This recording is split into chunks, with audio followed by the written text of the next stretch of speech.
A alegria é sempre permanente.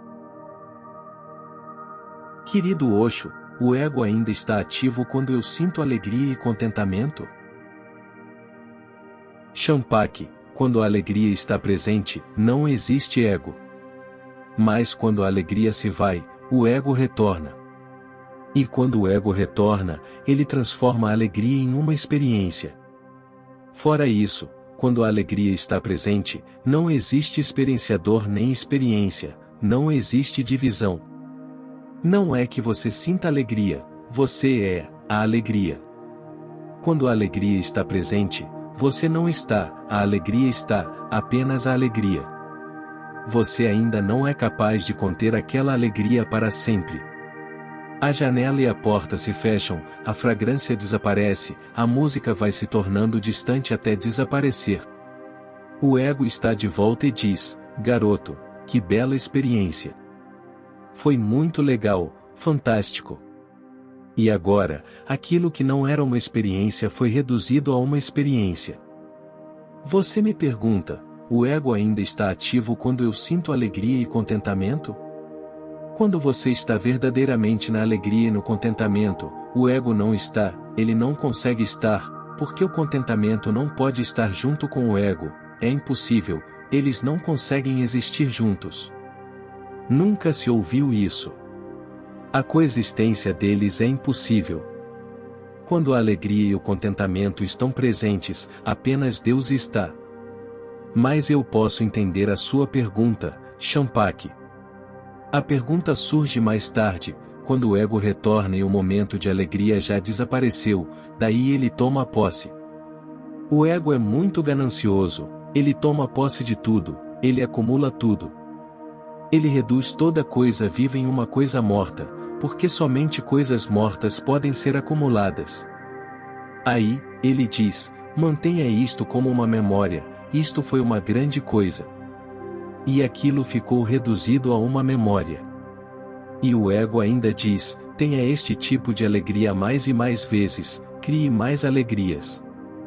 E você sabe que você não foi o criador dela. Ela só veio quando você não estava, ela veio sem ser solicitada, ela veio por si mesma, ela veio inesperadamente. Você não foi o criador da alegria, você não a fabricou, você não colocou ela ali. Ela foi algo do além que de repente tomou posse de você, que o sacudiu, deu-lhe um banho. E por um momento você esteve iluminado pelo sol, esqueceu todas as suas misérias, angústias e dores. Você não era um homem naquele momento, aquilo foi um vislumbre da energia búdica, exatamente a experiência de um relâmpago. Mas o ego não pode perder a oportunidade. Uma vez que o momento tenha passado, ele imediatamente salta, toma posse daquilo e armazena na memória. E fica instigando você a ter mais daquilo. Daí você fica com um problema, pois você não sabe o que fazer para trazer aquela alegria de novo. Isto acontece diariamente. Quando pessoas novas chegam até a mim e elas começam a meditar, de repente, num dia aquilo acontece, a bênção, e elas ficam emocionadas, ficam em êxtase. Mas o ego toma posse e depois aquilo se torna cada vez mais difícil de acontecer. Então, elas ficam preocupadas, aquilo aconteceu, por que não está acontecendo agora? Aconteceu porque você não estava alerta a respeito, aconteceu porque você não havia solicitado. Você não poderia ter solicitado, porque você não tinha qualquer experiência prévia. Aconteceu porque não havia nenhuma procura daquilo, aconteceu porque você não estava buscando, você não poderia ter buscado, pois aquilo era desconhecido. Agora você já conhece algo a respeito, e porque conhece, você está procurando por aquilo. E porque você está à procura, o ego está presente. E a procura do buscador persiste, permanece, o buscador é a barreira. Esta é toda a mensagem de Yoga e de seu Shodoka, toda a mensagem, a que o buscador é a barreira. Deus não pode ser buscado. Deus vem. Você tem apenas que estar receptivo, disponível e isto é tudo. Quando em meditação você sente o êxtase surgindo pela primeira vez, não é você que está fazendo aquilo. Fique alerta. Você não está fazendo coisa alguma. Aquilo está acontecendo com você, é um puro presente. Sinta-se agradecido. Não pense em termos de que você é o fazedor, não dê um tapinha nas suas próprias costas, não diga, olhe, eu fiz isto. Se tiver agido assim, você terá problemas, pois aquilo não virá de novo. Você se tornou esperto, engenhoso e a sua inocência se perdeu. Assim, sempre que acontecer belas experiências de alegria, contentamento, amor, beatitude e bênção, lembre-se de uma coisa: você não é o manipulador delas. Elas simplesmente vêm. Sinta-se agradecido e diga obrigado, e esqueça tudo a respeito delas. Não as guarde em sua memória, e não fique ganancioso a respeito delas. Se você ficar ganancioso, o ego já entrou, e por vingança, ele começa a envenená-lo de novo. Champak, o ego desaparece muitas vezes, na vida comum ele também desaparece muitas vezes, mas as pessoas não sabem como manter aqueles momentos de pureza intactos, sem serem poluídos pelo ego, o qual logo em seguida entra em ação. Ele está de prontidão para entrar. Isto nada tem a ver com meditação enquanto tal. A meditação é apenas uma das maneiras para torná-lo disponível, para ajudá-lo a se tornar passivo, receptivo e feminino. Mas isto acontece. Apenas por ver um pássaro voando, isto pode acontecer. O primeiro Samadhi de Ramakrishna aconteceu desse jeito. Ele tinha apenas 13 anos de idade. Ele estava voltando para casa, vindo da fazenda, e passava pelo lago do vilarejo quando alguns cisnes de repente levantaram voo. O céu estava escuro, cheio de nuvens carregadas. Em contraste com o fundo daquelas nuvens escuras, os cisnes brancos reluziam como relâmpagos. O momento era tão puro, a beleza era tão completa que Ramakrishna curvou-se ali mesmo no chão em grande prece. Ele foi golpeado por Deus. Ele permaneceu inconsciente por algumas horas. Alguém o descobriu e as pessoas o carregaram para casa.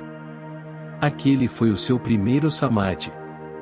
Quando ele abriu seus olhos, depois de algumas horas, ele era um homem totalmente diferente.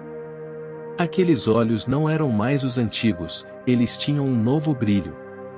Seu rosto não era mais o antigo, ele tinha uma nova glória. O garoto estava transformado. As pessoas começaram a venerar o garoto. Elas vinham de longe, dos mais variados lugares, apenas para ver o que tinha acontecido. Alguma coisa divina o havia penetrado. E ele não estava fazendo coisa alguma. Ele simplesmente estava passando pelo lago, mas ele nunca permitia que seu ego tomasse posse dele. Quando as pessoas perguntavam, "O que você fez?" ele respondia, "Eu nada fiz, aconteceu." Ele nunca ficou ganancioso para que aquilo acontecesse de novo, caso contrário, ele teria perdido o ponto. E aquilo começou a acontecer repetidas vezes. Mesmo devido a coisas pequenas, aquilo começava a se desencadear. Você não consegue encontrar cisnes voando no meio de nuvens escuras todos os dias. Mas aquilo não era o ponto, aquilo apenas desencadeou. Alguém estava sorrindo e acontecia. Uma flor na beira do caminho. Se Ramakrishna visse, ele entrava em êxtase e já não estava mais ali. Ou alguém dizia alguma coisa. Bastava o som. Alguém estava repetindo um mantra. Bastava o som. Ou alguém tocando uma flauta. Bastava o som. E ele entrava em êxtase. Mais tarde isto se tornou difícil para seus discípulos. Levá-lo a qualquer lugar era um problema. Na estrada, caminhando, de repente ele já tinha ido, ele desaparecia. Em qualquer lugar que ele fosse, qualquer coisa. Na verdade, lentamente, lentamente, tudo é divino. Lentamente, lentamente, qualquer coisa. Isto deve ter acontecido com Baixo, o poeta e místico Zen. O antigo lago.